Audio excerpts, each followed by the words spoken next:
રાષ્ટ્રપતિ દ્રૌપદી મુર્મુએ નવી દિલ્હીમાં સાહિત્ય આજ તક કાર્યક્રમમાં હાજરી આપી. રાષ્ટ્રપતિ દ્રૌપદી મુર્મુએ નવી દિલ્હીમાં સાહિત્ય આજ તક કાર્યક્રમમાં હાજરી આપી, જ્યાં તેમણે પ્રતિષ્ઠિત આજ તક સાહિત્ય જાગૃતિ સન્માન પ્રદાન કર્યું.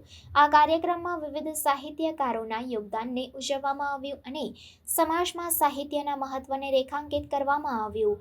રાષ્ટ્રપતિ મુર્મુએ પોતાના સંબોધનમાં પુરસ્કાર વિજેતાઓને અભિનંદન આપ્યા, જેમાં પ્રખ્યાત ગીતકાર અને કવિ ગુલઝારનો સમાવેશ થાય છે, જેમને આજ તક સાહિત્ય જાગૃતિ લાઇફ ટાઈમ એચીવમેન્ટ એવોર્ડ મળ્યો. તેમણે ગુલઝારની સાહિત્ય અને કલા પ્રત્યેની પ્રતિબદ્ધતાની પ્રશંસા કરી અને જણાવ્યું કે તેમના કાર્યએ અનેક જીવનોને સ્પર્શ્યા છે.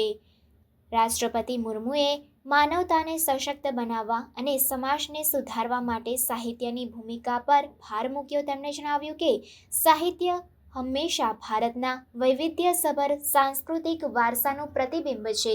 પ્રાચીન મહાકાવ્યો જેમ કે રામાયણ અને મહાભારતથી લઈને આધુનિક કૃતિઓ સુધી તેમણે પ્રાદેશિક સાહિત્યના મહત્વને રેખાંકિત કર્યું અને ઇન્ડિયા ટુડે ગ્રુપને તેને વધુ પ્રોત્સાહન આપવા માટે અનુરોધ કર્યો, જેથી વંચિત અને પછાત સમુદાયોના અવાજ સાંભળવામાં આવે. તેમણે બાળકોના સાહિત્યને પ્રોત્સાહન આપવાની જરૂરિયાત પર પણ ભાર મૂક્યો, એમ કહીને કે મૂળ લેખન અને અનુવાદ દ્વારા યુવાનની મનોવિચારણાને સમૃદ્ધ બનાવવું સમાજને મહત્વપૂર્ણ લાભ આપી શકે છે. રાષ્ટ્રપતિએ જણાવ્યું કે સાહિત્ય લોકોના આનંદ અને દુઃખ સાથે જોડાયેલ સાચી સાહિત્ય કૃતિઓ છે, જે સામાન્ય માણસના અનુભવ સાથે ગુંજાયમાન થાય છે.